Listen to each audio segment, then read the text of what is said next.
Bonjour à toutes, comment vont mes mamans aujourd'hui?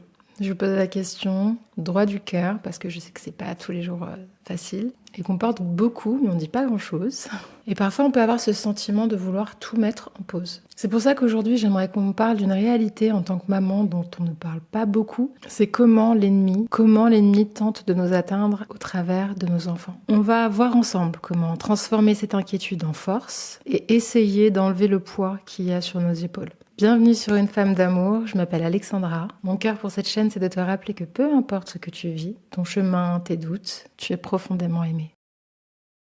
On serait entre 20 et 26 millions de mamans en France et une enquête révèle qu'en 2022, 68% des mamans étaient fatiguées physiquement et 57% moralement. De plus, les professionnels de santé considèrent aujourd'hui que l'épuisement parental est un enjeu dans les années à venir. Donc nous avons le droit de dire qu'en 2026, nous sommes des mamans parfois fatiguées.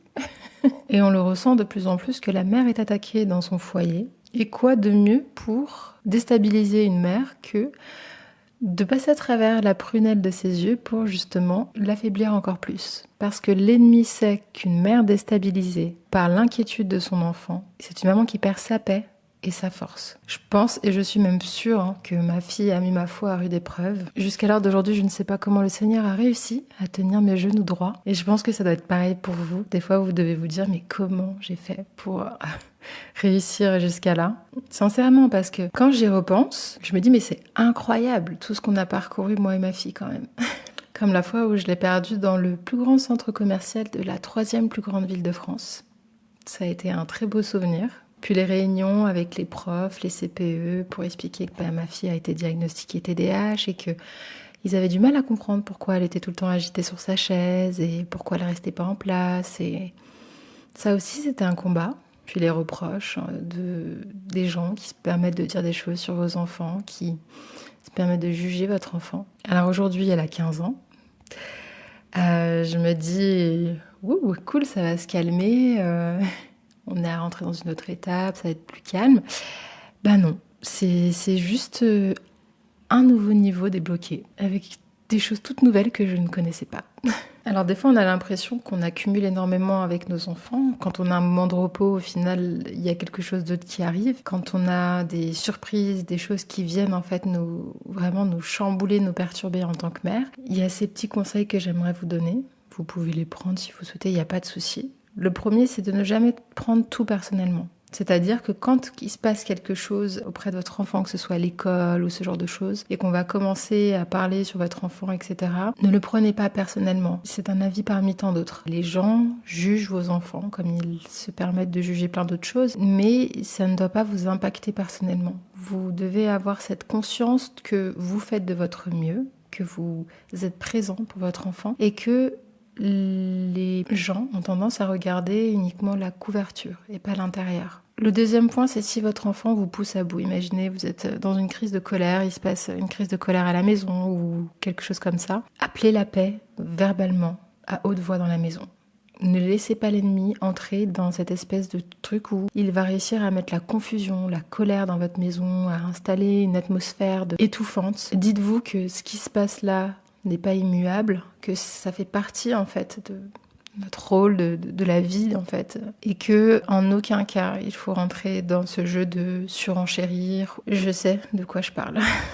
Pardonnez aussi, pardonnez rapidement, ne laissez pas l'histoire se prendre des tonnes et des tonnes, pardonnez. Parce que même si c'est pas facile, ça va permettre justement à l'ennemi de ne pas prendre place. Donc la paix est la priorité et vraiment quand vous pardonnez parce que vous savez que vous devez pardonner et que de toute façon il est hors de question que l'ennemi ait le contrôle sur votre relation avec votre enfant, vous laissez le Seigneur justement prendre le dessus. L'autre point, c'est quand on dit que votre enfant ne pourra pas faire ce genre de choses ou qu'il ne sera pas capable de faire ce genre de choses ou qu'il y a eu un diagnostic ou tout autre point qui peut y arriver, je vous encourage à bénir votre enfant. Quand on vous dit que votre enfant n'ira pas loin dans les études, bénissez votre enfant et dites qu'il sera quelqu'un de merveilleux dans le monde professionnel. Quand vous demandez quelque chose à votre enfant et que vous voyez qu'il a du mal à le faire, par exemple, moi, Paula, quand je lui demande de ranger sa chambre, c'est vraiment un... Comment je pourrais dire ça? Je vais sur un terrain miné, si on peut dire ça comme ça. Et une fois, je l'ai vue, en fait, elle n'y arrivait pas, c'était compliqué, il y avait tellement elle savait pas par quoi commencer, enfin, je voyais elle avait du mal. Je suis restée quand même quelques jours sur mon point en disant, oui, il faut que tu ranges ta chambre, il faut que tu ranges ta chambre, etc. Et puis, à un moment, je me suis dit, mais je crois que je vais aller l'aider. Je vais aller l'aider parce que je pense qu'elle a besoin d'aide. Donc parfois, on demande des choses à nos enfants et on se rend pas compte qu'en fait, ils savent pas par quoi commencer ou voilà, ils sont là face au truc, ils savent pas trop. Il serait peut-être bien de l'aider, de faire 2-3 petits trucs et puis après de le laisser finir. Et l'autre point, c'est que votre enfant n'est pas votre ennemi, mais on doit prier pour l'ennemi qui est derrière lui. On se rend compte que nos enfants sont très souvent attaqués et que l'ennemi, comme je disais, se sert de nos enfants pour nous attaquer. Et que parfois, en fait, quand il se passe tellement de choses, tellement d'événements qu'on ne comprend pas, qui viennent toujours de lui, enfin, qui s'accumulent, on peut des fois avoir ce truc de se dire, mais c'est pas possible, enfin, ça n'arrête jamais avec cet enfant, par exemple. Mais en fait, c'est pas l'enfant. C'est ça qu'il faut réellement comprendre. C'est pas l'enfant, c'est que l'ennemi utilise votre enfant. Notre enfant n'est pas notre ennemi. L'ennemi, c'est celui qui est derrière notre enfant, pour essayer de nous faire perdre notre patience, notre foi, notre énergie, etc. On a ce pouvoir incroyable au travers de la prière de renverser en fait cette situation pour ne pas que votre enfant déjà lui ait à subir et ne comprenne pas pourquoi il se passe autant de choses autour de lui. Et surtout aussi parce que ça vous permet de ne pas vous laisser avoir par l'ennemi qui veut vous faire croire que votre enfant sera l'épine dans votre talon. C'est pour ça que moi il m'a fallu beaucoup de temps dans la prière pour justement arrêter d'avoir cette perception-là, de croire que ça sera comme ça tout le temps, que je serai tout le temps dans le combat, qu'à la maison ce sera colérique, etc. Jusqu'au jour où je me suis rendu compte que quand je reste en paix, je ne rentre pas dans ce que l'ennemi veut, et bien ça me permet d'avoir de nouveau le contrôle. Et ça, c'est très intéressant. J'essaierai d'en faire une autre vidéo pour développer, mais je trouve ça super intéressant. Et pourquoi je parle de la prière? Parce que on est comme des sentinelles. Les mamans, j'aime bien nous voir comme un phare, parce que quand l'enfant cherche quelque chose dans la maison, c'est toujours nous qui mettons la lumière dessus. C'est incroyable. Donc du coup, j'aime bien nous voir comme un phare, comme un repère en fait. Quand l'enfant est perdu, il vient vers nous. Quand l'enfant a besoin d'être rassuré, il vient vers nous. Donc on voit vraiment que notre rôle est tellement important en tant que mère. On voit aussi que c'est le rôle le plus attaqué, moralement, physiquement, qu'on essaye d'épuiser en fait continuellement. Et donc on voit que le monde essaye de nous étouffer. Et pourtant on voit dans la Bible que la femme, au contraire, doit être dans la paix, dans la joie, dans le réconfort. Et ça, c'est un état d'esprit. Je sais que j'ai pris beaucoup de recul sur pas mal de choses parce que je me suis dit que déjà je mettais ma santé en danger par rapport au fait de tout le temps stresser, tout le temps paniquer. Je faisais pas confiance au Seigneur quand je faisais ça. Je me suis dit, je lâche. Quoi qu'il arrive, dans tous les cas, je sais que tu es avec moi. Je sais que tu es avec ma fille. Je sais que tu nous préserves. C'est pour ça que j'ai voulu parler de ça, parce qu'on s'oublie en tant que maman. Dans tout ça, on s'oublie parfois, on ne pense plus à nous. Et la priorité, c'est notre santé. C'est vraiment notre santé. Vous avez le droit de faire une soirée céréales parce que vous n'avez pas envie de cuisiner. Vous avez le droit de louper une machine et de laisser le tasse s'empiler parce que vous êtes fatigué, que vous préférez aller faire une sieste. Vous avez le droit de pouvoir des fois juste dire: sur ça, je ne sais absolument pas comment je vais faire, Seigneur. Mais je ne sais pas. Mais ce qui est merveilleux, c'est que tu es avec moi. Et on va avancer ensemble dans ça. Et ça va être extraordinaire.